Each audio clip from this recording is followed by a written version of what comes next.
အားလုံးပဲမင်္ဂလာပါခင်ဗျာကောင်းကင်ဘုံစာကြည့်တဲ့စာစဉ်လေးကိုဆက်လက်ပြီးဖတ်ပြပေးသွားမှာဖြစ်ပါတယ်အပိုင်း132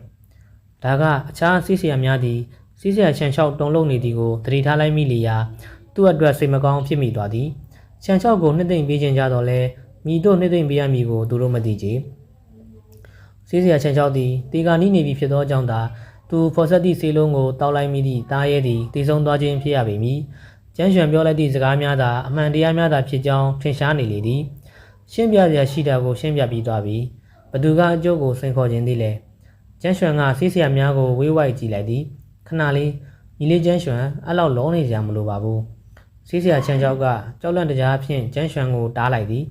ယခုအချိန်တွင်ကျန်းရွှန်ကိုညီလေးဟုပင်ရှန်ချောက်ကခေါ်ဝေါ်နေပြီဖြစ်လေသည်ဘာလဲဆရာချန်ချောက်ကခုနကရလက်ကိုလက်မခံနိုင်လို့နောက်တစ်ခေါက်ပြန်ကျင်သေးတာလားကျန်းရွှန်ကလှည့်ကြည့်ပြီးမေးလိုက်သည်မဟုတ်ပါဘူးငါဘလို့တရားမှလဲဆိုတာကိုသိကျင်လို့ပါငါ့ကိုအမှန်တိုင်းပြောပြမယ်ဆိုရင်မင်းရဲ့ကျေးဇူးကိုဒီတသက်မမေ့ပါဘူးစီးစရာချန်ချောက်ကကျန်းရွှန်ကိုတောင်းပန်လိုက်သည်သူ့ခန္ဓာကိုယ်တွင်မိသည့်ယောဂမှရှိမနေကြလက်တလောတွင်စားမဝင်အိတ်မပျော်ဖြစ်နေတော့လဲထိုကိစ္စသည်သူ့အသက်ကိုအနေရကိုထိခိုက်နိုင်သည့်ကိစ္စမဟုတ်ပ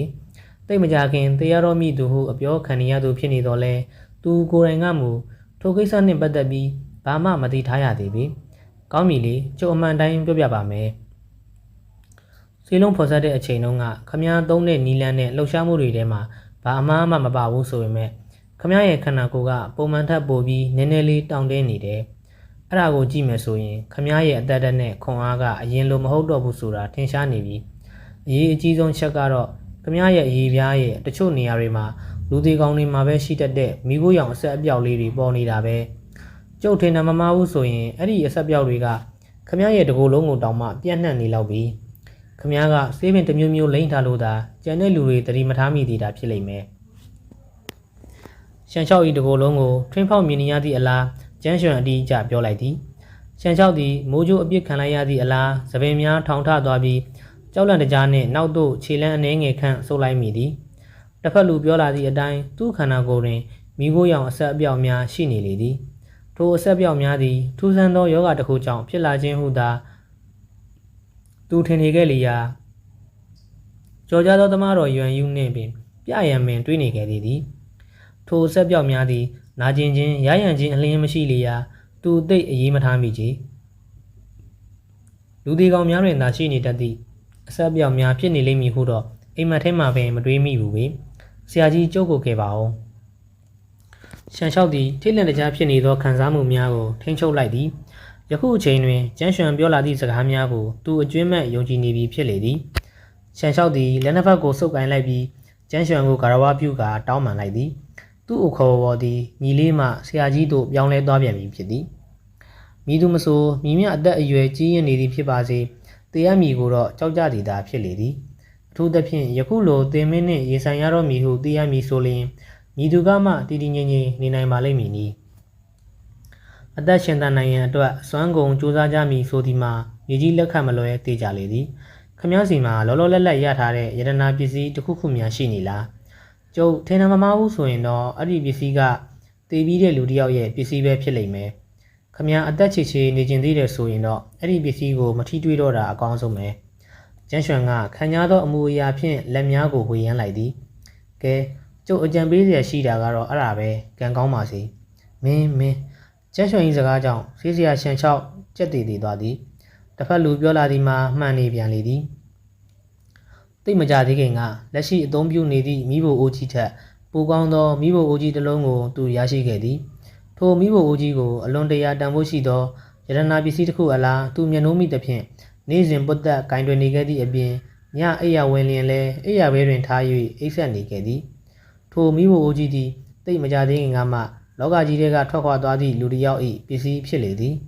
ထိုလူသည်သူ့အတွက်ရှန်လျှောက်ကလက်စားရှေပေးလိမ့်မည်ဟုမျှော်လင့်ပြီးမိဖို့အိုးကြီးကိုပေးအပ်ခဲ့ခြင်းဖြစ်သည်သို့တော်လည်းထိုလူ၏ရန်သူသည်အလွန်အစွမ်းထက်သည့်ပုဂ္ဂိုလ်တစ်ယောက်ဖြစ်လျာရှန်လျှောက်သည်လက်စားရှေပေးမည်ဟုလိန်လေဂရီပေးခဲ့ခြင်းသာဖြစ်ပြီးတကယ်တမ်းလက်စားချေလိုစိတ်မရှိကြထိုလူသေဆုံးသွားသည်နှင့်လက်စားရှေပေးရမည့်ကိစ္စကိုရှန်လျှောက်မေးပြလိုက်တော်သည်ကျန်းရွှန်ပြောလာသည့်ယရနာပစ္စည်းဆိုသည်မှာထိုမိဖို့အိုးကြီးကိုရည်ညွှန်းပြီးပြောနေလေခြင်းပေလော ထိုမိဖို့အိုကြီးသူ့လက်ထဲသို့ရောက်လာသည့်ကိစ္စကိုသူ့မိသားစုဝင်များပင်မသိကြလေရာ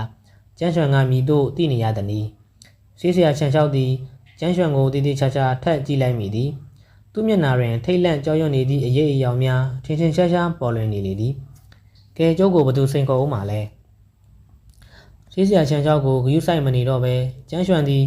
ကြံရှိနေသည့်ဆေးဆရာရှေ့ရောက်ကိုလှမ်းကြည့်လိုက်သည်။ဆေးဆရာချန်လျှောက်သည်ယောဂဝေဒနာခံစားနေရခြင်းမဟုတ်ဘဲကျိန်စာမိနေခြင်းသာဖြစ်သည်။ချန်လျှောက်ကသူ့အတွက်လက်စားရှိပေးမည်ဟုဂရီပေးခဲ့သောကြောင့်တည်ဆုံးသောမိလူကသူတန်ဖိုးထားမျက်နှာရသည့်ယရနာပစ္စည်းကိုပေးအပ်ခဲ့ခြင်းဖြစ်သည်။သို့သောချန်လျှောက်ဂရီတီလိမ့်မည်မဟုတ်ကြောင်းတစ်ဖက်လူကရိပ်မိနေခဲ့လျာမိဖို့အိုကြီးတဲတွင်ကျိန်စာထည့်သွင်းခဲ့ခြင်းဖြစ်သည်။မိဖို့အိုကြီးနှင့်နီနီကက်ကက်နေလေချန်လျှောက်၏အသက်သက်များရောပါလာလေဖြစ်အောင်ကျိန်စာတိုက်ခတ်ခြင်းဖြစ်သည်။ထို့ကြောင့်ချန်လျှောက်သည်ယောဂဝေဒနာတစ်ခုမှခံစားနေရခြင်းမရှိတော့လဲတေဖို့သိမ့်မလိုတော့ခြင်းဖြစ်လေသည်။ထိုကျိန်စာမှလွတ်မြောက်လိုသည်ဆိုလျင်ဂရီပေးခဲ့သည့်အတိုင်းလက်စားချေပေးရန်တနည်းသာရှိလေသည်။သို့တော်လဲထိုအကြောင်းကိုတော့ကျန်းရွှန်ကထုတ်ပြောလိမ့်မည်မဟုတ်ပေ။သူသည်ဆေးဆရာချန်လျှောက်နှင့်ယခုမှတွေ့ဆုံမှုချင်းဖြစ်သည့်အပြင်သူတို့ကြားတွင်မြည်သည့်ကျေးဇူးကြွေးမှရှိမနေပေ။ပို၍အရေးကြီးသောအချက်မှာချန်လျှောက်သည်ဂရီမတီသည့်လူတစ်ယောက်ဖြစ်နေခြင်းဖြစ်သည်။ထိုသို့သောလူသားမျိုးကိုကျန်းရွှန်ယွန်ရှာမုန်းတီးလေသည်။ဆေးဆရာနှစ်ယောက်မရှုမလှရှုံးနှိမ်သွားပြီးဖြစ်လေရာကျန်နေသည့်ဆေးဆရာများသည်ကျန်းရွှန်နှင့်ရှင်ပြန်ရန်မဝင်မရဲဖြစ်နေကြလေပြီ။သူတို့သည်တုံးအသူများဆိုလျင်တောင်မှကျန်းရွှန်သည်အလွန်အစွမ်းထက်သူတစ်ယောက်မှန်ခံမှန်းနိုင်နေပြီဖြစ်လေသည်။အချိန်အတန်ကြာသည့်တိုင်အောင်ခမ်းမတစ်ခုလုံးတိတ်ဆိတ်နေပြီးရှစ်ထွက်လာသူတစ်ယောက်မှမရှိပေ။ဘသူမှကျုံနဲ့မရှင်ရင်တော့ဘူးဆိုရင်လည်းအရှုံးပေးကြောင်းကြေညာပြီးကျုပ်ကိုအနိုင်ပေးလဲကြတော့ကျန်းရွှန်ပြုံးနေလိုက်သည်။နှလုံးငြိမ်စီးလုံးဖော်ဆက်မယ်ဆိုရင်စိတ်ထဲမှာတည်ငြိမ်အေးချမ်းနေဖို့လိုအပ်တယ်။ပုံမှန်အတိုင်းဆိုရင်နှလုံးငြိမ်စီးလုံးမဖော်ဆက်ခင်3ရက်အလိုကလေးကတက်တက်လို့ပဲစားပြီးစိတ်ထဲမှာဘာအညစ်အကြေးမှမရှိအောင်ပြင်ဆင်ထားရတယ်။ဆေးဆရာမုံရံနဲ့ဆေးဆရာရှန်လျှောက်ကဘာမှမပြင်ဆင်ထားဘဲနဲ့နှလုံးငြိမ်စီးလုံးကိုဖော်ဆက်မှာတော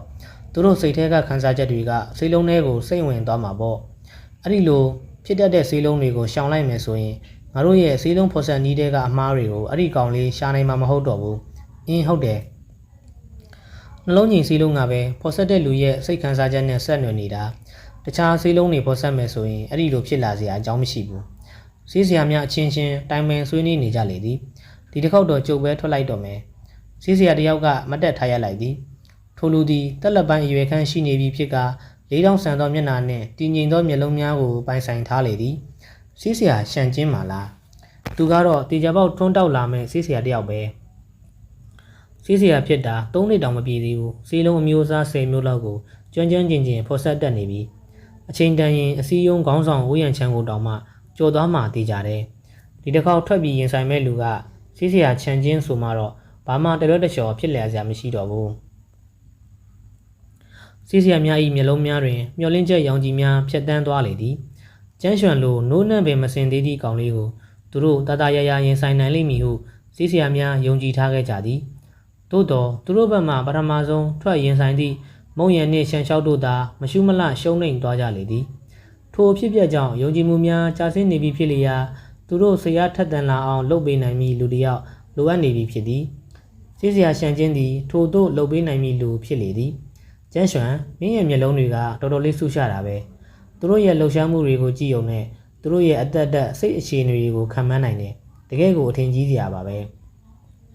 ဆေးဆရာချန်ချင်းကရှေ့ကိုထွက်လာရင်းနဲ့ကျန်းရွှန်ကိုပြုံးပြလိုက်ကခေါင်းငိမ်ရှိကျူးလိုက်သည်။ခမည်းရှိကျူးတဲ့လောက်လည်းမဟုတ်သေးပါဘူး။ကျန်းရွှန်လည်းပြန်လဲပြုံးပြလိုက်သည်။ဆေးဆရာမုံရင်ရဲ့စိတ်ထဲမှာရှိနေတဲ့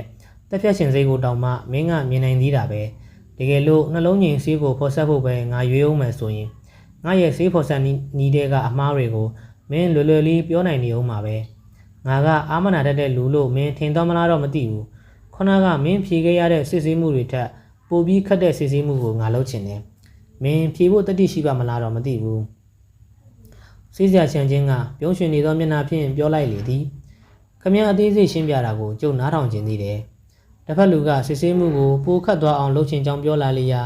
ာကျန်းရွှန်စိတ်ဝင်စားသွားသည်။ဆေးလုံးဖော်စံနီးအသေးတစ်ခုကိုငါတီထွင်ပြီးနမီပေးထားတာသိမကြသေးဘူး။အဲ့ဒီဖော်စံနီးကိုဘသူ့ကိုမှငါမပြရသေးဘူး။ဒီလောကကြီးထဲမှာရှိတဲ့ဆေးလုံးဖော်စံနီးအားလုံးကိုမင်းသိထားတဲ့ဆိုရင်တောင်မှငါအခုဖန်တီးထားတဲ့ဆေးလုံးဖော်စံနီးကိုတော့ မင်းသိမှမဟုတ်တာသိကြတယ်ဆေးဆရာရှန်ချင်းကစကားခဏရက်ကစဉ်းစားနေလိုက်ပြီးမှအပြုံးတစ်ခုကိုပြန်လဲဆင်မြန်းလိုက်ကဆက်ပြောလိုက်သည်အဲ့ဒီလိုဆိုမှတော့ငါဆေးလုံးဖော်ဆက်တာကိုကြည့်ပြီးဆေးလုံးဖော်ဆက်နီးရဲ့နာမည်ကိုပြောခိုင်းမယ်ဆိုရင်မတရားရာကြနေလိမ့်မယ်ဒီဆေးလုံးဖော်ဆက်နီးကိုတီထွင်ဖို့မိညံ့ထားတဲ့ဆေးလုံးဖော်ဆက်နီး၃ခုနာမည်ကိုမင်းပြောနိုင်မယ်ဆိုရင်ငါချီချီနက်နက်အရှုံးပေးလိုက်မယ်ဆေးလုံးဖော်ဆက်နီးအစ်စ်ကိုတီထွင်ထားတယ်တော်လာကြည်လားဆေးလုံးဖော်ဆက်နီးဆိုဒီမှာတိုင်းသမားများလေ့ကျင့်ရသည့်တိုင်းပညာနှင့်သဘောတရားချင်းဆင်တူလေသည်ဆေးလုံးဖော်ဆက်နီးအစ်စ်တစ်ခုကိုတီထွင်ခြင်းဆိုဒီမှာတမိုင်းတွင်မိမိနာမည်ကိုရေးထိုးလိုက်ခြင်းပင်ဖြစ်လေသည်အခြားဆေးဆရာများသည်ဆေးဆရာရှန်ချင်းကိုလေးစားအားကြသည့်မျက်လုံးများဖြင့်ကြည့်နေကြလေသည်ဆေးဆရာရှန်ချင်းကတော့အာကလူပဲဟဲ့ဒီလောက်ခတ်တဲ့မိကုံးမျိုးကိုသူမို့လို့စဉ်းစားနိုင်တာဒီဆေးလုံးဖော်ဆက်နီးကအစ်စ်တီထွင်ထားတာဆိုမှတော့မူရင်းနီလန်းတွေနဲ့မတူတော့မှသိကြတယ်ဆေးလုံးဖော်ဆက်နီးအစ်စ်ကိုကြည့်ပြီးမိညံ့ထားတဲ့မူရင်းဆေးလုံးဖော်ဆက်နီးတွေကိုခံမရမယ်ဆိုတာကတကယ်မလွယ်တဲ့ကိစ္စပဲဒီတစ်ခါတော့ကျန်းရွှန်ရှုံးဖို့များသွားပြီဒါပေါ့ဒီမိကုံးကဒီလောက်ခတ်နေတာပဲကျဲသုံးပွင့်ဆေးဆရာတယောက်တောင်မှဒီလိုမိကုံးမျိုးနဲ့တွေ့ရင်အကျက်ရိုက်သွားမှသိကြတယ်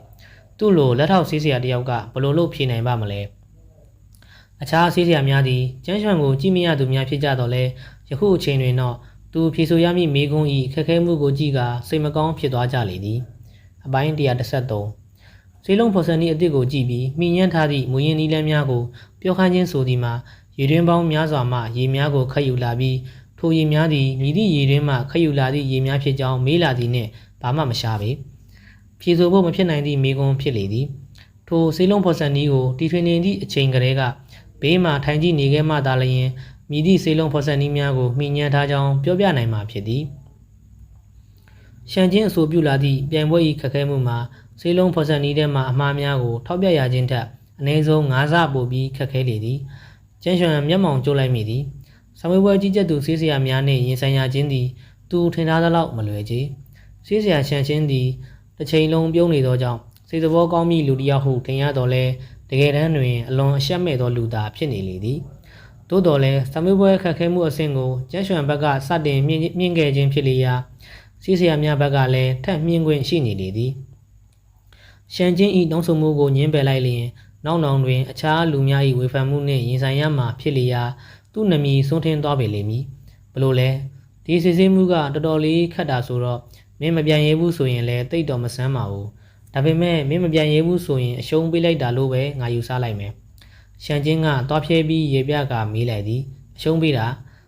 ကျန်းရွှန်ခေါင်းရနေလိုက်သည်ခမရဲ့စီးလုံးဖော်စံနည်းအစ်စ်ကိုကျုပ်လဲလေးလာခြင်းနေတာနဲ့အတော်ပါပဲစလိုက်ကြရအောင်ရှန်ချင်းအသုံးပြုလာသည့်နီးလန်းမှာအခြားသူများနဲ့ဆိုရင်အကျိုးရှိလိမ့်မည်ဖြစ်တော်လဲကျန်းရွှန်နဲ့ဆိုရင်တော့အကျိုးရှိလိမ့်မည်မဟုတ်ပေမုံရံနှင့်ချန်ချောက်တို့၏စီးလုံးဖော်စံနည်းများကိုကြည့်ကအမှားများထောက်ပြနိုင်ခဲ့ခြင်းသည်ကျန်းရွှန်၏ထိုးထွင်းသည့်မြင်နိုင်စွမ်းကြောင့်မဟုတ်ပဲကောင်းကင်ဘုံစာကြည့်တိုက်ကိုပိုင်ဆိုင်ထားခြင်းကြောင့်သာဖြစ်လေသည်ဆေးဆရာချန်ချင်းစီးလုံးဖော်ဆက်သည်ကိုကြည့်ပြီးလျင်တီတွင်ဖန်တီးထားသည်မှာသိမကြသေးသောစီးလုံးဖော်ဆက်နည်းဖြစ်စေမတီထွင်ရသေးသောစီးလုံးဖော်ဆက်နည်းဖြစ်စေထိုဖော်ဆက်နည်းများနှင့်သက်ဆိုင်သည့်အကြောင်းအရာများသည်စာအုပ်တအုပ်ဖြင့်ကောင်းကင်ဘုံစာကြည့်တိုက်ထဲတွင်ပေါ်ထွက်လာမှာဖြစ်သည်ထို့သို့ဆိုမှတော့စာအုပ်ထဲတွင်ပါဝင်သည့်အကြောင်းအရာများကိုဖတ်ပြလိုက်ရုံသာဖြစ်လျာဘာမှခက်လိမ့်မည်မဟုတ်ပေကောင်းပြီလေကျန်းရွှန်ကသဘောတူလိုက်သောကြောင့်ဆေးဆရာရှန်ချင်း၏မျက်လုံးများတွင်အယောင်တစ်ဖြက်ဖြက်လက်သွားသည်ရှန်ချင်းသည်လိုအပ်သောဆေးပင်များကိုကောက်ယူလိုက်ပြီးမိဖို့ကြီးရှိရာစီသို့ဦးတည်လိုက်သည်ဆေးပင်များလေထဲတွင်လွင့်ပြန်နေကြလေသည်ရှန်ချင်း၏လှုပ်ရှားမှုများမှာပြေပြစ်တွက်လက်ပြီးကြည်ကောင်းလာသည်အဝေးမှကြည့်မိဆိုလျှင်ကချေတဲ့တူကခုံနေသည်နှင့်ပင်တူနေသေးတော်သည်ရှန်ချင်းကဆေးလုံးဖော်ဆက်နည်းအစ်စ်ကိုတကယ်တီထွင်ထားတာပဲဒီနီလန်းကိုငါတခါမှမမြင်ဘူးသေးဘူးငါထင်တယ်မမှားဘူးဆိုရင်သူဖော်ဆက်နေတာအခြေခံအကြဆုံးကျူရှိဆေးလုံးမဟုတ်လားကျူရှိဆေးလုံးကတိုင်းအဆင့်ခွန်အောက်ကတိုင်းသမားတွေအတွက်အသုံးဝင်တဲ့အခြေခံဆေးလုံးပဲတခြားဆေးလုံးတွေနဲ့ရှင်မယ်ဆိုရင်တိတ်ပြီးတန်ဖိုးကြီးတဲ့ဆေးလုံးမဟုတ်ဘူးဆိုပေမဲ့ငါတို့ဆေးဆရာအစည်းအရုံးရဲ့အယောင်ရဆုံးဆေးလုံးစင်းမှာပါတဲ့ဆေးလုံးမဟုတ်ဘူးလားဆေးလုံးဖော်ဆက်နည်းစာမေးပွဲဝင်ဖြေဖို့ပြင်ဆင်နေကြတဲ့လက်ထောက်ဆေးဆရာအများစုရွေးချယ်ကြတဲ့ဆေးလုံးကလည်းကျူရှိဆေးလုံးပဲအဲ့ဒါကြောင့်ဘယ်ဆေးဆရာမဆိုကျူချီဆေးလုံးကိုတော့ကျွမ်းကျွမ်းကျင်ကျင်ဖော်ဆက်တတ်တာကြီးပဲဆေးဆရာရှန်ချင်းဤလှုပ်ရှားမှုတွေကဒီလောက်မြန်နေတာသူ့ရဲ့လှုပ်ရှားမှုတွေကိုကြည့်ပြီးဘယ်ဆေးလုံးဖော်ဆက်နည်းကိုမှီညမ်းထားတယ်ဆိုတာပြောဖို့မလွယ်ဘူးပဲ ဘယ်ဆေးလုံးဖော်ဆက်နည်းတွေကိုသူမိညံ့ထားတယ်ဆိုတာကိုကျုပ်တော့မပြောနိုင်ဘူးဗျို့ကျုပ်လည်းမပြောနိုင်ဘူးရှန်ချင်းဆေးလုံးဖော်ဆက်နည်းကိုအချိန်အနည်းငယ်ခန့်ကြည့်ပြီးသည့်အခါတွင်ဆေးဆရာများခေါင်းသာရမ်းခါနိုင်လိုက်ကြသည်ဆေးဆရာရှန်ချင်းကတကယ်ကြောက်စရာကောင်းတဲ့လူပဲအိုးရန်ချမ်းသည်လည်းခေါင်းရမ်းနေမိလေသည်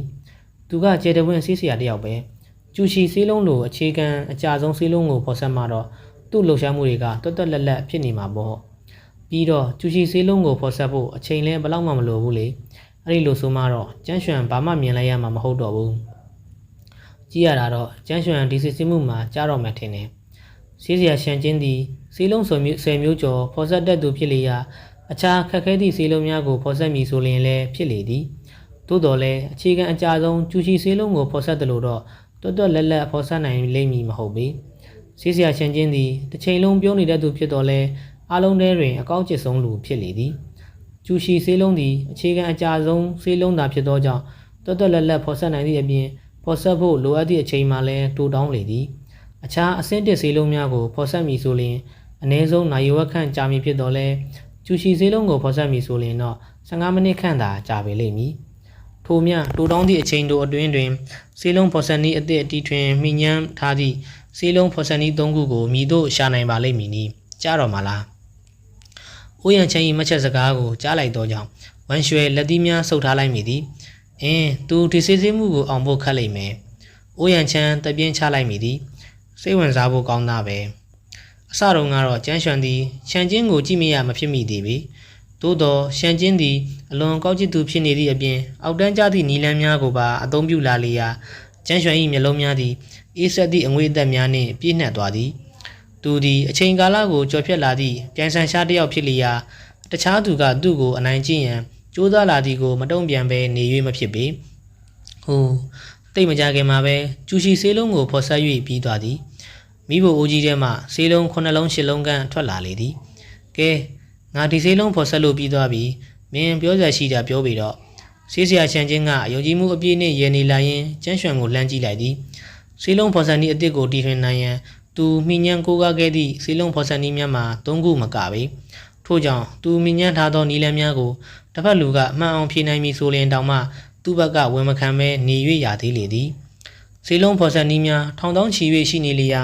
မိသည့်နီလန်းများကိုမိညံထားသည်ဆိုသည်ကိုသူကြိုက်တယ်လို့ပြော၍ရလေသည်မင်းလိုတိုးချိုအောင်ကြားကတက်လာတဲ့ကောင်စုပ်ကလေးကငါနဲ့ရှင်ချင်းနေဟုတ်လားအိမ်မက်မက်မနေနဲ့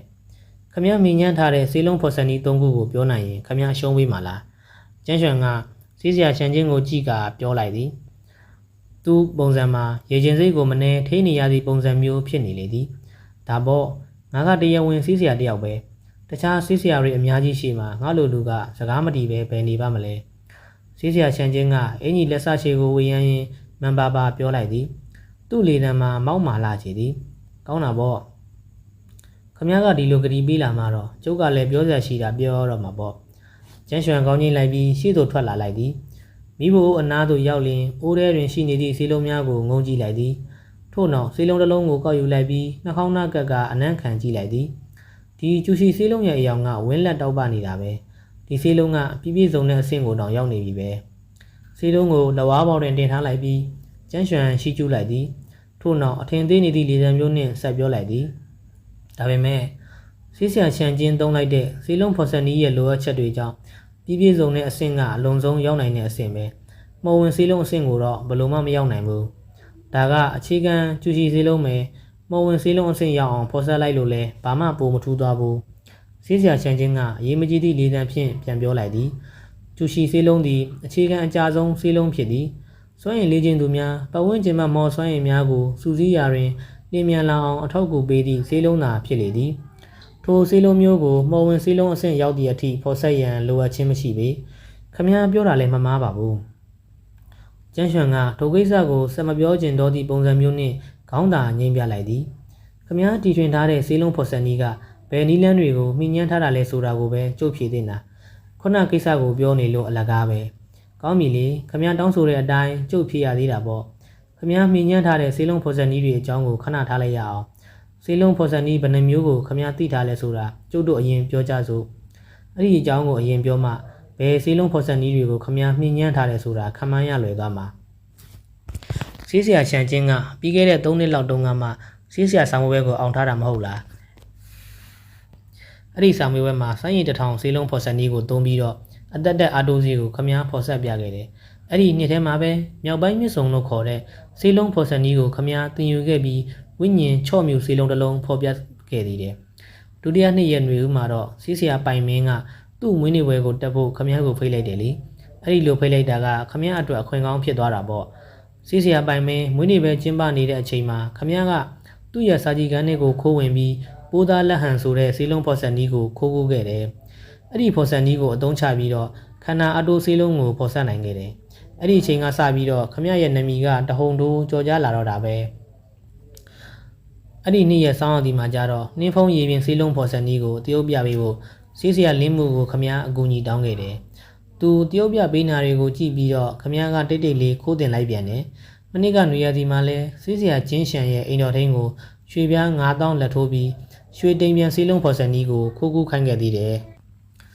လွန်ခဲ့တဲ့3လတုန်းကကြတော့ဆေးဆရာတူမန်ရဲ့ကိုပိုင်နီလန်းဖြစ်တဲ့လက်တရာရှက်နွယ်ဆေးလုံးဖော်ဆက်နည်းကိုခိုးကူးပေးဖို့လက်ထောက်ဆေးဆရာကျူဝါဝါကိုခမရသွေးဆောင်ခဲ့တယ်။ကဲအဲ့ဒီဆေးလုံးဖော်ဆက်နည်းတွေကိုပေါင်းကြည့်ရအောင်။စိုင်းရည်1000မြောက်ပိုင်းမြင့်စုံအားလုံးပေါက်လိုက်ရင်ခမရသိထားတဲ့ဆေးလုံးဖော်ဆက်နည်း12မျိုးတိတိရှိတယ်။ကျန်းရွှန်သည်အဖိုးတန်ရတနာများကိုရေတွက်နေရသည့်အလားဂယုတစိုက်နှင့်ဖြည်းဖြည်းချင်းရေတွက်နေလိုက်သည်။ထို့နောက်မျက်နှာတစ်ခုလုံးဖြူဖြော့နေပြီဖြစ်သည့်ဆေးဆရာချန်ချင်းကိုလှမ်းကြည့်ကပြုံးပြလိုက်သည်။ဆေးဆရာချန်ချင်းကြုံပြောလိုက်တဲ့အထဲမှာဘယ်နာလီများမှားသွားသည်လဲကြံနေခဲ့တာတွေကောရှိသေးလားမင်းဆေးဆရာချန်ချင်းသည်တုံတုံရင်ရင်ဖြစ်သွားပြီးနောက်သို့ဆုတ်လိုက်မိသည်ကြောက်စရာကောင်းလာသောမကောင်းဆိုးဝါးတကောင်ကိုတွေ့လိုက်ရသည့်အလားကြောက်လန့်တကြားနှင့်ကြည်နေမိလေသည်အပိုင်း114ဘလို့ချန်ချင်းသူပြောနေတာတွေကတကယ်လားငါကမင်းကိုစေတနာထားလို့နှင်းဖုံးရည်ပြင်ဆေးလုံးဖော်ဆက်နည်းကိုတရုပ်ပြပေးတာလေမင်းကအဲ့ဒါကိုတောင်မှတိတ်တိတ်လေးခိုးတင်လိုက်တယ်ပေါ့ချီးတယ်မှာပဲကွာငါ့မွေးနေ့ပွဲတုန်းကလည်းမင်းအကြာကြီးပျောက်သွားတာထူးဆန်းပါတယ်လို့ငါထင်နေခဲ့တာမှန်ပြောစမ်းမင်းငါစာကြည့်ခန်းထဲကိုခိုးဝင်နေခဲ့တာမဟုတ်လားရှန်ချင်းငါတို့အားလုံးကလို့ဖော်ကင်ဘတ်ဆေးဆရာတွေပဲငါရဲ့ကိုပိုင်ဆေးလုံးဖော်ဆက်နည်းကိုသင်ကျင်နေဆိုရင်ရိုးရိုးသားသားခွင့်တောင်းတင်တာပေါ့ငါရဲ့လက်ထောက်ကိုတွေးဆောင်လက်ထိုးပြီးလက်တရာရှက်နွယ်ဆေးလုံးဖော်ဆက်နည်းကိုခိုးယူလိုက်တာကတော့အောက်တန်းကျလွန်ပါတယ်ကွာဆေးလုံးဖော်ဆက်နည်းများသည်တိုင်းချမ်းများနဲ့သဘောတရားချင်းစင်တူသည်တချို့ဆေးလုံးဖော်ဆက်နည်းများကိုမျိုးနွယ်စုဝင်များဂိုင်းဝင်များမှလွဲပြီးအပြင်လူများကိုတင် जा ပေးလိမ့်မရှိပေသူတို့လျှို့ဝှက်သိမ်းဆည်းထားသည့်ဆေးလုံးဖော်ဆက်နည်းများကိုရှန်ချင်းကခိုးယူလေ့ကျင့်ထားကြောင်းသိလိုက်ရလေရာအခန်းထဲရှိဆေးဆရာများဒေါသပေါက်ကွဲကုန်ကြလေသည်သူတို့အားလုံးသည်ဆေးဆရာအစည်းအရုံး၏အဖွဲ့ဝင်များဖြစ်ကြလေရာမကြာခဏအသိပညာချင်းဖလှယ်လေးရှိကြသည်သူတို့တတ်ထားသည့်ပညာများကိုရှန်ချင်းကသင်ယူဖို့စိတ်ဝင်စားသည်ဆိုရင်သူတို့ကိုဆရာအဖြစ်အတိမတ်ပြုပြီးသင်ယူမိဆိုလျင်ဖြစ်နိုင်သည်ထို့သောဆိုလျင်ယခုလိုအချင်းချင်းစိတ်ဝမ်းကွဲစရာကိစ္စမျိုးဖြစ်လာလိမ့်မည်မဟုတ်ပေယခုလိုခိုးယူတင်ကြခြင်းကိုတော့မည်သူမှလက်သင့်မခံနိုင်ကြပေဟဲ့လူတွေသူပောက်ကရလျှောက်ပြောနေတာတွေကိုနားမယောင်ကြနဲ့အခြေအနေမကောင်းတော့သည်ကိုတွေးလိုက်ရလေရာရှန်ချင်း၏မျက်နှာတွင်ဒေါသအရေးအယောင်များပေါ်ထွက်လာပြီးကျန်းရွှန်၏ဆူဆွဲမှုများကိုညှင်းဆိုရန်ကြိုးစားလိုက်သည်ကျုပ်ကပောက်ကရလျှောက်ပြောတယ်ကျန်းရွှန်နှက်ခမ်းတွန်းငါပြုံးလိုက်သည်ခုနတုန်းကဆေးဆရာရှန်ချင်းကဆေးပင်32မျိုးကိုအသုံးပြုပြီးကျူရှိဆေးလုံးကိုဖော်ဆက်လိုက်တယ်ကျုပ်ပြောတာမမှားပါဘူးနော်မမှားဘူးကျူရှိဆေးလုံးဖော်ဆက်ရန်လိုအပ်သည့်ဆေးပင်အရေးအတွက်ကိုဆေးဆရာတိုင်းတည်ထားကြသည်ထိုကိစ္စသည်လျှို့ဝှက်ချက်တကူမဟုတ်လျာညင်းနေစရာမလိုပေဂျပန်ဖြူပင်ခဲရောင်နွယ်ကြိုနဲ့ရွှေရစင်းပန်းပွင့်တွေကိုရောဆက်တဲ့အချိန်လုံးကခမရဲ့လက်တန်းနဲ့လက်တကြွယ်ကကွေးနေပေမဲ့လက်ကလဲနဲ့လက်ညှိုးကတော့ဆန်တန်းနေတယ်ကျုပ်ထင်တာမမှားဘူးဆိုရင်အဲ့ဒါဆေးဆရာပိုင်မင်းရဲ့ပိုးသားလက်ဟန်ဆေးလုံးဖော်ဆက်နည်းကိုကူးချထားတာပ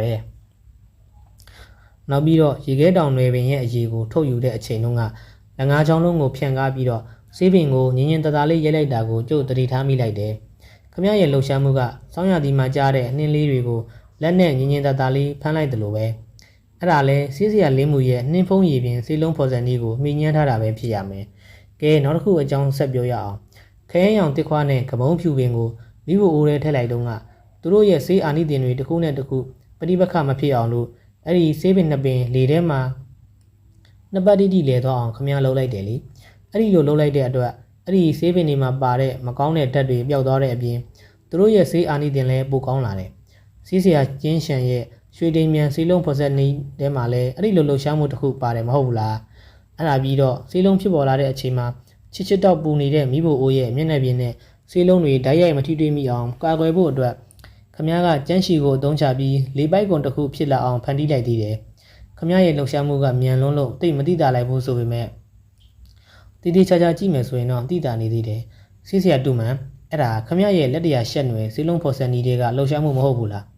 ကျန်းရွှန်သည်တစ်ဖက်လူပြန်ငင်းနိုင်ရန်အခွင့်အရေးလုံးဝမပေးဘဲဇက်တိုက်ပြောချလိုက်သည်ထို့နောက်တောက်ပစွာပြုံးလိုက်ကစကားဆက်လိုက်ပြန်သည်တကယ်လို့ကျုပ်ပြောခဲ့တာတွေကအတိတ်ပဲမရှိတဲ့ပောက်ကရစကားတွေလို့ဆေးဆရာချန်ကညင်းကျင်သေးတယ်ဆိုရင်မှတ်တမ်းတင်ကြောင်းမှာမှတ်တမ်းတင်ထားတာတွေကိုပြန်ကြည့်လို့ရနေတာပဲကျုပ်ပြောခဲ့တာတွေကအမှန်တွေလားပောက်ကရတွေလားဆိုတာလူတိုင်းစစ်စစ်ကြည့်လို့ရတယ်မင်းဆေးဆရာချန်ချင်းဤမျက်နှာဖြူပြော့သွားပြီးတုံတုံရင်ရင်ဖြစ်သွားလေသည်တစ်ဖက်လူပြောလာသည့်စကားများသည်အမှန်တရားများဖြစ်ကြောင်းကိုသူအသိဆုံးဖြစ်လေသည်သူ့အရေးချင်းများလင်းလင်းမြန်မြန်တိုးတက်လာစေရန်တခြားသူများ၏စီလုံးဖော်ဆက်နည်းများကိုခုခုပြီးလေ့လာခဲ့ခြင်းဖြစ်သည်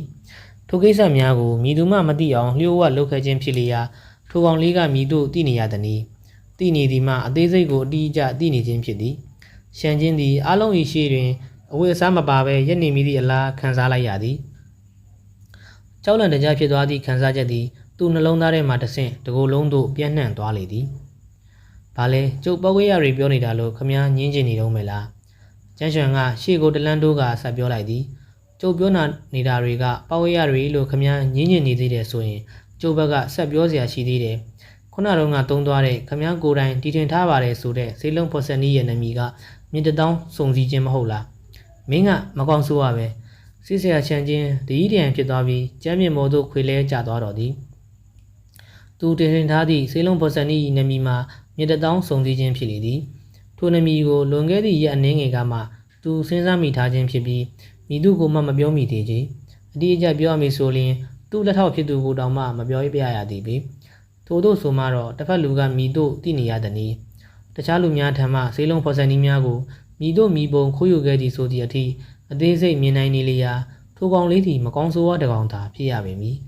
်ဒါကဘလို့လို့ဖြစ်နိုင်ပါမလဲဆေးဆရာရှန်ချင်းအလွန်အမင်းတုံလှုပ်နေမိလေသည်မြေတထောင်စုံစည်းခြင်းစေလုံးဖော်ဆက်နီးဟုတ်လာ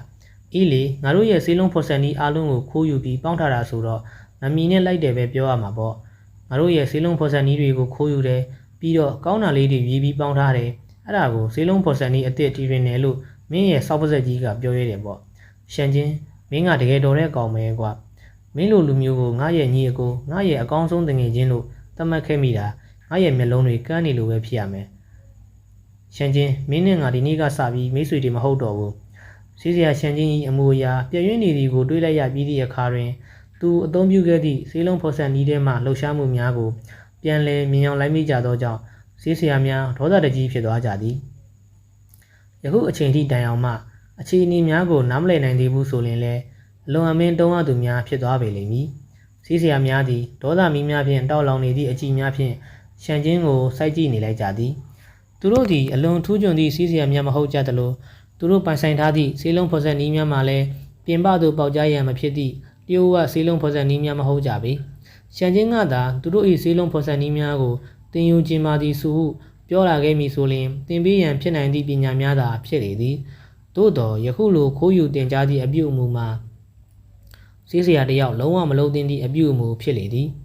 ဆေးဆရာရှန်ချင်းသည်သူတို့၏ဆေးလုံးဖော်ဆက်နည်းများကိုခိုးယူတင်ကြားခဲ့သည့်အပြင်စေလုံးဖော်ဆက်နည်းအသစ်ကိုတီထွင်နိုင်ခဲ့သည်ဟုတောင်မှကြွားဝါနေခဲ့သည်မင်းဘာကြီးမှတီထွင်တာလားမင်းကငါတို့ရဲ့ပညာတွေကိုခိုးပြီးရောသမမှွေထားတာပဲအဲ့ဒါကိုစေလုံးဖော်ဆက်နည်းအသစ်တီထွင်တယ်လို့ပြောရတယ်ပေါ့အဲ့လိုလုပ်လို့ရတယ်ဆိုရင်စေလုံးဖော်ဆက်နည်းအသစ်တွေကိုလူတိုင်းကနေတိုင်းတီထွင်နေကြမှာပေါ့ကွာပြီးတော့ဗါတဲ့မြေတထောင်စုံစည်းခြင်းဆိုတဲ့နာမည်တော်မင်းပေးလိုက်သေးတယ်ဟုတ်လားမင်းလောက်အရှက်မရှိရလို့ဒီကဘာကြီးမှရှိသေးရဲ့လားယခုအချိန်တွင်မြည်သည့်စီးဆရာကမှရှန်ချင်းသည်သူတို့၏လှုပ်ဖော်ကန်ပတ်အဆင့်တူဆေးဆရာတယောက်ဟုမသက်မှတ်ကြတော့ပေသူတို့၏အကြည့်များတွင်အထင်သေးယွန်ရှာမှုများနှင့်သာပြည့်နေပြီဖြစ်သည်ကဲဒီလောက်လဲဒေါသကြီးမနေကြပါနဲ့ဆေးဆရာများဒေါသကြီးဖြစ်နေသည်ကိုကြည့်ပြီးကျန်းရွှန်ပြုံးလိုက်မိကသူတို့၏စကားများကိုကြားပြတ်ဟန်တားလိုက်သည်ထို့နောက်ရှန်ချင်းကိုလှည့်ကြည့်လိုက်ပြီးဆေးဆရာရှန်ချင်း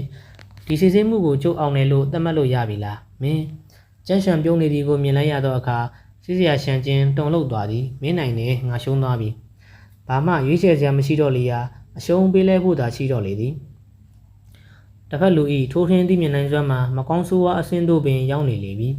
အရှုံးမပေးဘဲဆက်လက်ရှင်ပြိုင်နေလျင်အခြားသူများမတည်သေးသည့်သူ့လျှို့ဝှက်ချက်များထပ်မံဖော်ထုတ်ခံရမှာကိုရှန်ကျင်းစိုးရိမ်မိလေသည်ထို့သောဆိုမှတော့အလောတကြီးနှင့်ကောင်းကျင်ပြယုံသာတက်နိုင်လေသည်ယခုအချိန်တွင်စစ်ဆေးမှုကိုပိုခက်ခဲသွားအောင်တမင်လုပ်ခဲ့မိခြင်းအတွက်ရှန်ကျင်းနှောင်တရနေပြီဖြစ်သည်တစ်ဖက်လူသည်မုံရံနှင့်ရှန်လျှောက်တို့၏ဆွေးလုံးဖော်ဆက်နည်းများထဲမှအမှားများကိုထောက်ပြခဲ့တော်လဲသူတို့၏ဂုဏ်သိက္ခာများကိုတော့မနှင်းချေခဲ့ပြီ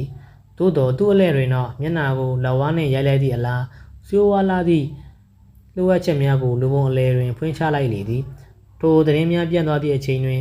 ထန်းရွှန်နိုင်ငံစီးစရာအစည်းအရုံးတွင်သူ့အတွက်နေရာရှိလိမ့်မည်မဟုတ်တော့ပေလူအများ၏အထင်အမြင်သေးခြင်းကိုခံရမိအပြင်သူနှင့်ပေါင်းဖော်လိုသည့်အပေါင်းအသင်းများလည်းရှိတော့မည်မဟုတ်ချေဒီနှစ်ပိုင်းထဲတွင်သူကြိုးကြိုးစားစားတိဆောက်ထားခဲ့သည့်သူ့နာမည်ကွန်သတင်းသည်ပြိုကျပျက်စီးသွားပြီဖြစ်ပြီးလူလိမ်လူကောက်တယောက်ဟုသာသတ်မှတ်ခံရပေတော့မည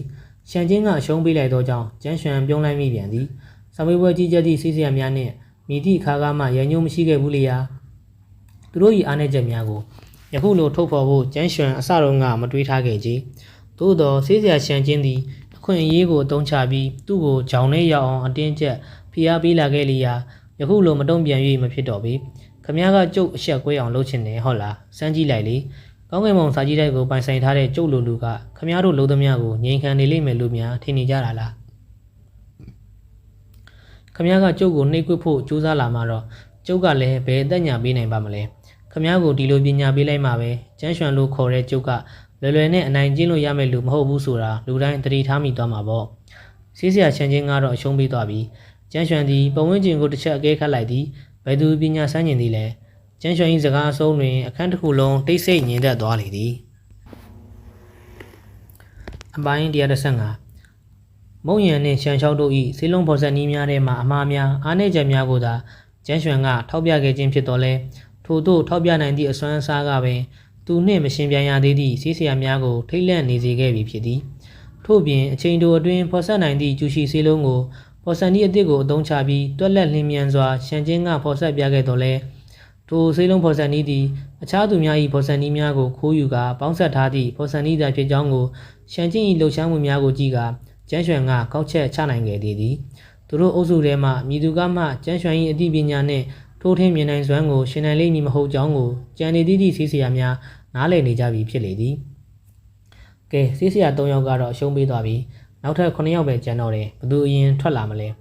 အားလုံးကဘာမှမပြောဘဲတိတ်တဆိတ်ငြိမ်သက်နေကြလေရာကျန်းရွှန်သူတို့ကိုစိုက်ကြည့်နေလိုက်သည်သဘောတရားများဆွေးနွေးခြင်းခုန်ခြင်းစာမေးပွဲကိုအောင်မြင်ဖို့ဆိုရင်စီးစရာ10ယောက်လုံးကအရှုံးပေးဖို့လိုအပ်လေသည်ဒါကကျန်နေသည့်စီးစရာ9ယောက်သည်ဘာဆက်လို့ရမှန်းမသိဘဲဖြစ်နေကြသည်တစ်ဖက်လူကသူတို့ဆေးလုံးဖော်ဆက်နည်းများထဲမှအားနည်းချက်များအမှားများကိုသာထောက်ပြဝေဖန်ပြီးဆိုရင်သူတို့ယခုလိုထိတ်လန့်နေလိမ့်မည်မဟုတ်ပေသို့တော့တစ်ဖက်လူသည်သူနှင့်ရင်ဆိုင်ခဲ့သည့်စီးစရာ3ယောက်၏လျှို့ဝှက်ချက်များကိုပါထုတ်ဖော်ခဲ့ခြင်းဖြစ်နေသည်မယငယ်ဖြစ်သူကဖောက်ပြန်နေကြောင်းထုတ်ဖော်ခံလိုက်ရသူကတယောက်သေဆုံးဖို့သိမလို့တော့ကြောင်းအပြောခံလိုက်ရသူကတယောက်ဂုံတိတ်ခါများအနင်းချေခံလိုက်ရသူကတယောက်ဖြစ်နေလေသည်သဘောတရားများဆွေးနွေးခြင်းကုန်ခြင်းစာမေးပွဲကိုကြီးကြပ်ဖို့သာသူတို့လာခဲ့ကြခြင်းဖြစ်သည်ထိုစာမေးပွဲကိုဆင်မေးရင်းနှင့်သူတို့၏လျှို့ဝှက်ချက်များပေါ်ပေါက်သွားမည့်အဖြစ်ကိုတော့မည်သူမှမလိုချင်ကြပေတစ်ဖက်လူ၏ထိုးထင်းသိမြင်နိုင်စွမ်းမှာထူးချွန်လွန်းနေပြီးသူတို့၏စိတ်အခြေအနေများကိုတောင်မှဖတ်နိုင်စွမ်းရှိနေလေသည်ထို့သောလူနှင့်မည်သူကရင်ဆိုင်ခြင်းလိမ့်မည်နီထို့ပြင်သဘောတရားများဆွေးနွေးခြင်းကုန်ခြင်းစာမေးပွဲစည်းကမ်းအရမရှင်ပြန်ရသေးဘဲနှင့်အရှုံးပေးလိုက်၍မဖြစ်ချေထို့သောအရှုံးပေးလိုက်ခြင်းသည်စာမေးပွဲဖြေသူကိုတက်ညာလိုက်ခြင်းနှင့်တူနေလေရ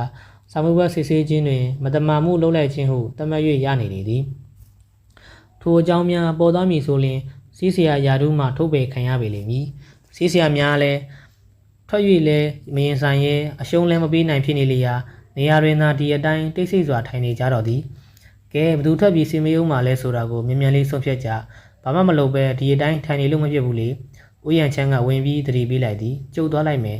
ဦးရန်ချမ်း၏စကားကြောင့်စီးစရာတူမှန်မတက်ထားရလိုက်သည်သူသည်ကျန်းရွှန်နှင့်မနေ့ကလေးကတီကျွမ်းထားပြီးသားဖြစ်သည်စာကြီးတိုက်ထဲမှစာအုပ်များကိုကျန်းရွှန်ရှောက်လန့်ကြည့်နေသည့်အကြောင်းရင်းကိုတောင်ဦးရန်ချမ်းနှင့်လောင်ကြီးထပ်နေခဲ့သည်မောက်မာသည့်လူငယ်လေးဟုသူထင်ထားခဲ့သည့်ကျန်းရွှန်သည်ဆေးလုံးဖော်ဆက်ခြင်းအတက်ကိုနက်နက်ချိုင်းချိုင်းနားလည်ထားသူဖြစ်နေသည့်အပြင်ထိုးထွင်းသိမြင်နိုင်စွမ်းကောင်းသူလည်းဖြစ်နေလေသည် ကျန်းရွှန်နှင့်ရှင်ပြန်ရာတွင်အနိုင်ရရှိလိမ့်မည်ဟုတူမှန်မမျှော်လင့်ထားကြ။သို့တော်လည်းသူ့အတွက်ဘာမှရွေးချယ်စရာမရှိတော့ပေ။သူတို့အနေနဲ့ယခုအတိုင်းဆက်ပြီးအချိန်ဆွဲနေလို့မှမဖြစ်ပေ။ဆေးစရာတူမှန်ခဏနေပါအောင်။ကျုပ်ပဲအရင်ပြန်လိုက်ပါမယ်။ဆေးလုံးပေါ်ဆက်ရန်တူမှန်ပြင်ဆင်နေစဉ်မှာပဲအသက်ကြီးအဖိုးအိုတယောက်ကထပ်ရက်လိုက်သည်။ဆေးစရာပိုင်မင်းပါလား။ရှန်ချင်းကပိုးသားလက်ဟန်ဆေးလုံးပေါ်ဆက်နီးကိုခိုးတင်ထားတဲ့အကြောင်းကျန်းရွှန်ကလူတွေချေမှာထုတ်ပြောလိုက်လို့ဆေးစရာပိုင်မင်းဒေါသထွက်နေတာမဟုတ်ဘူးလား။သူကဘာလို့ထွက်ပြီးပြန်ကျင်နေတာပါလိမ့်။ထိုအဖိုးမတက်ရက်လိုက်သည်ကိုတွေးလိုက်ရသောကြောင့်ဆေးစရာများအံ့အားသင့်သွားကြသည်။ဆေးစရာပိုင်မင်းသည်သူတို့အုပ်စုထဲတွင်အသက်အကြီးဆုံးမဟုတ်တော့လဲအလေးစားခံရဆုံးပုဂ္ဂိုလ်ဖြစ်သည်။အကြောင်းရင်းမှာဆေးစရာပိုင်မင်းသည်ဆေးစရာတယောက်ဖြစ်နေုံတမကပဲထန်းရွှန်မျိုးတော်၏အဓိကမျိုးနွယ်စုကြီး၄ခုထဲမှတစ်ခုဖြစ်သည့်ပိုင်မျိုးနွယ်စုကိုနောက်ွယ်မှအုပ်ချုပ်နေသူလည်းဖြစ်နေသေးသည်။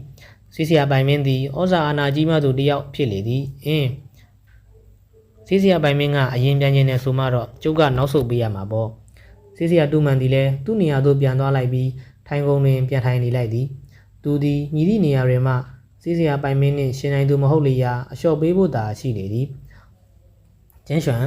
မင်းကထိုးထွင်းမြင်နိုင်စွမ်းကောင်းတဲ့အပြင်ခွဲချမ်းစိတ်ပြနိုင်စွမ်းလည်းကောင်းတယ်။ဒါပေမဲ့မင်းကံကောင်းနေတာတတ်ပဲ။တကယ်တမ်းကျတော့မင်းကစီးလုံးဖော်ဆက်တာနဲ့ပတ်သက်ပြီးဘာမှနားလည်တဲ့လူမဟုတ်ပါဘူး။ယခုလဲတွင်ရှင်မင်ရမည့်လူမှသူဖြစ်ကြောင်းသိကြသွားသည်နှင့်ပိုင်မင်းသည်ကျန်းရွှန်ကိုစိုက်ကြည့်လိုက်ပြီးဒေါသတကြီးဖြစ်နေသည့်လေတံဖြင့်ပြောလိုက်သည်။ပိုင်မင်းဒေါသတကြီးဖြစ်နေသည်မှမဆန်းပေ။ပိုင်မျိုးနွယ်အစဉ်အဆက်လက်ဆင့်ကမ်းပေးခဲ့သည့်လျှို့ဝှက်စီးလုံးဖော်ဆက်နည်းကိုရှန်ချင်းကခိုးကူးသွားသဖြင့်စိတ်ဆိုးဒေါသထွက်ရသလိုဒုက္ခိစ္စကိုလူအများရှိတွင်ထုတ်ဖော်ပြောခံလိုက်ရသည့်အတွက်လည်းပိုင်မင်းဒေါသထွက်မိလေသည်။အင်အားကြီးမားသောပိုင်မျိုးနွယ်စုသည်သူတို့လျှို့ဝှက်သိမ်းဆည်းထားသည့်စီးလုံးဖော်ဆက်နည်းကိုဆေးဆရာတယောက်ကဝင်ရောက်ခိုးကူးသွားသည့်ကိုပင်မသိခဲ့လေရာရှက်စရာကောင်းလာကြသည်။ထိုသတင်းသာပြန့်သွားမည်ဆိုလျှင်ပိုင်မျိုးနွယ်စုသည်လူအများ၏လှောင်ပြောင်ကဲ့ရဲ့ခြင်းကိုခံရတော့မှသိကြလေသည်။ကံကောင်းတယ်။ဆေးဆရာပိုင်ခမည်းဘာပြောချင်တာလဲ။ကျန်းရွှန်အံ့အားသင့်သွားသည်။ငါပြောတာရှင်းရှင်းလေးပါ။မုံရံရှန်ကြောက်ရှန်ချင်းတို့နဲ့ပြိုင်တော့ကမင်းပြောခဲ့တဲ့သူတို့ရဲ့အားနည်းချက်တွေအမှားတွေကအမှန်တွေချီးပါပဲ။ဒါပေမဲ့ငါတို့တည်တည်ချာချာတွေးကြည့်မယ်ဆိုရင်သူတို့ရဲ့နောက်ကျောင်းတွေလက်တလောဖြစ်ပြနေတာတွေပြစ်ချက်တွေကိုမင်းကကြိုးစုံစမ်းထားခဲ့ပြီးမှပြောလာတာကောမဖြစ်နိုင်တော့ဘူးလား။ဆေးဆရာပိုင်မင်းကနှာခေါင်းရှုံပြီးပြောလိုက်သည်။ကြိုးစုံစမ်းထားတာဆေးဆရာပိုင်မင်းပြောတာဖြစ်နိုင်တယ်။ဟုတ်တယ်မုံရံကိုပဲကြည့်ကွာဒီနေ့မနက်ကသူ့ရဲ့မယငယ်ကိုမုံရံတက်လာခဲ့တယ်ဆိုတာကိုကြိုသိထားမယ်ဆိုရင်သူ့ရဲ့စိတ်ထဲမှာရှိနေတဲ့တက်ပြတ်ခြင်းစိတ်တွေကြောင့်သူဖော်ဆက်တဲ့နှလုံးငြိမ်စေးလုံးကအစွမ်းထက်မှမဟုတ်ဘူးဆိုတာခံမှန်းလို့ရနေတာပဲအဲ့ဒီလိုဆိုရင်ဆေးစရာရှန်ချောက်လဲအဲ့ဒါကြောင့်ပဲရှုံးသွားတာဖြစ်လိမ့်မယ်သူကျမ်းမာရေးမကောင်းလို့တည်တော့မှဆိုတာကိုကြိုသိထားမယ်ဆိုရင်သူဖော်ဆက်တဲ့စေးလုံးမှာပြဿနာတစ်ခုခုရှိလိမ့်မယ်ဆိုတာလူတိုင်းခံမှန်းလို့ရနေတာပဲနှလုံးငြိမ်စေးလုံးဆိုတာကဖော်ဆက်တဲ့လူရဲ့စိတ်နဲ့ဓာတ်ရိုက်ဆက်နွယ်နေတဲ့စေးလုံးပဲလေ။အိုကွာအဲ့ဒီကိစ္စတွေကြိုသိထားမယ်ဆိုရင်သူတို့ဖော်ဆက်တဲ့စေးလုံးတွေကတခုခုတော့မှားနေလိမ့်မယ်ဆိုတာဝက်တကောင်တောင်မှပြောနိုင်လေဦးမယ်။ခင်ဗျားတို့အဲ့ဒီလိုပြောလိုက်တော့လဲအဖြစ်အပျက်တွေကရှင်းသွားတာပဲ။ရှန်ချင်းကကျိုးတို့ရဲ့စေးလုံးဖော်ဆက်နည်းတွေကိုခိုးတင်ထားတယ်ဆိုတာကြိုသိထားရင်သူတည်ရှင်ထားတဲ့စေးလုံးဖော်ဆက်နည်းကဘယ်နည်းလမ်းတွေကိုမှီညမ်းထားတာလဲဆိုတာကိုပြောပြဖို့ဖြစ်နိုင်သေးတာပဲ။ပိုင်မင်းစကားများကြောင့်ကြောက်ခဲတစ်လုံးကိုရေကန်နဲ့ပြစ်ချလိုက်သည့်အလားလူတိုင်း၏စိတ်ထဲတွင်စင်ပွားအတွေးများဖြစ်ပေါ်လာလေသည်ခုနကအဖြစ်အပျက်များမိတို့ဖြစ်သွားရခြင်းဖြစ်ကြောင်းကိုလူတိုင်းနားလည်သွားကြသည်တစ်ဖက်လူကသူတို့၏အားနည်းချက်များအမှားများကိုမိတို့သိမြင်နေကြောင်းနားမလည်နိုင်၍သာသူတို့ထိတ်လန့်နေခဲ့ခြင်းဖြစ်သည်ထို့သို့သိမြင်နေသည့်အကြောင်းအရင်းကိုသိလိုက်ပြီးသည့်အခါတွင်တော့သူတို့ရင်ထဲမှအကြောက်တရားများပျောက်ကွယ်သွားကြပြီထိုအကြောင်းများကိုကြိုတင်စုံစမ်းထားမည်ဆိုလျှင်မုံရံချမ်းလျှောက်ရှန်ကျင်းတို့နှင့်ရှင်ပြန်ရာတွင်ကျန်းရွှန်ကဲ့သို့ပြောတကဲ့သို့သူတို့ဒီလည်းပြောနိုင်မိတာဖြစ်လေသည်။အိုးကြိုးစုံစမ်းထားတာလေလား။ခမရဲ့တွေးပုံကစိတ်ဝင်စားဖို့ကောင်းတာပဲ။ဆေးစရာပိုင်မင်းကထိုမြနီးနီးဆက်ဆက်တွေးနိုင်လိမ့်မည်ဟုကျန်းရွှန်မမျှော်လင့်ထားခဲ့မိပြီ။ကျန်းရွှန်သည်လောင်မျိုးတစ်ခုကိုမျက်နှာပေါ်တွင်ဆင်မြန်းလိုက်ပြီးစကားဆက်လိုက်သည်။ကျုပ်ဘလိုနီးလန်းကိုပဲတုံခမတို့ရဲ့စေးလုံးဖော်ဆက်နည်းတွေကအမားတွေရှုံရင်းချက်တွေကိုထောက်ပြပေးနိုင်မယ်ဆိုရင်ပြီးတာပဲမဟုတ်ဘူးလား။ငါရဲ့စေးလုံးပေါ်စံနည်းတွေကချိုရင်းချက်တွေကိုထောက်ပြနိုင်မယ်ဆိုရင်မင်းကိုအနိုင်ပေးလိုက်မယ်။ဒါပေမဲ့စီကံတချို့ကိုတော့ထပ်တိုးရလိမ့်မယ်။ဆေးစရာပိုင်မင်းကပြောလိုက်သည်။အိုးအဓိကအချက်ကတော့တူတူပါပဲ။ငါကစေးလုံးဖော်ဆက်ပြမယ်။မင်းကငါရဲ့စေးလုံးဖော်ဆက်နည်းတွေကအမားတွေကိုထောက်ပြပေးရမယ်။ဒါပေမဲ့ထောက်ပြပေးတာတွေကစေးလုံးဖော်ဆက်နည်းတွေကတကယ်အမားတွေပဲဖြစ်ရမယ်။ ဥပမာငါရဲ့ရေချင်းမိကိုဘလို့ထိန်းချုပ်တယ်ဆေးပင်တွေကိုဘလို့ရောစားလိုက်တယ်အဲ့ဒါမျိုးတွေကိုပဲထောက်ပြပေးရမယ်ခံစားချက်တွေနောက်ကျောင်းတွေကိုထည့်မပြောရဘူးဒီလိုဆိုရင်မင်းကငါတို့ရဲ့နောက်ကျောင်းတွေကိုစုံစမ်းထားတယ်ဆိုရင်တောင်မှအသုံးချလို့ရတော့မှာမဟုတ်ဘူးလေပိုင်မင်းကသူထပ်တိုးလိုသည့်စီကံများကိုရှင်းပြလိုက်သည်ဟုတ်တယ်အဲ့ဒီလိုလုံးမှာပဲငါတို့ရဲ့စိတ်ခံစားချက်တွေဘာတွေကိုသူရှောက်ပြောလို့မရမှာဒီစီကံအသစ်တွေနဲ့ဆိုရင်ငါတို့ရဲ့နောက်ကျောင်းတွေကိုကြိုးစုံစမ်းထားပြီးရှောက်ပြောတာလုံးလို့မရတော့ဘူးဒါကမှအမားတွေကိုထောက်ပြတယ်လို့ခေါ်တာစီးစရာများကအလောတကြီးခေါင်းငိမ်ထောက်ခံလိုက်ကြသည်အမှန်တိုင်းပြောရမည်ဆိုရင်ကျန်းရွှန်ဤသူများအားနည်းချက်ကိုထောက်ပြနိုင်သည့်အစွမ်းကိုသူတို့ကြောက်လန့်နေကြပြီဖြစ်သည်လောကကြီးတွင်အသက်တရားမနေရတော့လဲအမှုတရားကိုတော့ရင်ဆိုင်ရလျာမကောင်းမှုကိုလုံးဝမလုပ်ခဲ့ဘူးသူတယောက်မှမရှိကြသူတို့ဤလူကြမကောင်းသည့်လျှို့ဝှက်ချက်များကိုကျန်းရွှန်ကဖော်ထုတ်လိုက်မည်ဆိုရင်အဆက်ကွဲအကျိုးနည်းရပေလိမ့်မည်ထို့ကြောင့်ပိုင်မင်းထပ်တိုးလိုသည့်စီကံများကိုအားလုံးကချက်ချင်းထောက်ခံလိုက်ခြင်းဖြစ်သည်ထိုစီကံများအရာဆိုရင်ကျန်းရွှန်သည်သူတို့၏စေလုံးဖော်ဆက်ခြင်းမှအမှားများအားနည်းချက်များကိုသာထောက်ပြနိုင်တော့မှာဖြစ်သည်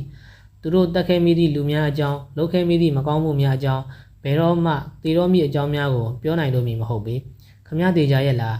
တစ်ဖက်လူထပ်တိုးလိုသည့်စီကံများကိုကြားပြီးသည့်အခါတွင်တော့သူတို့ဘာတွေတွေးနေကြသည်ဆိုသည်ကိုကျန်းရွှန်ရေးမိလိုက်သည်ကျန်းရွှန်နှကန်းတောင်တစ်ဖက်အပေါ်သို့တွန့်ပြီးပြုံးလိုက်မိသည်သိကြတာပေါ့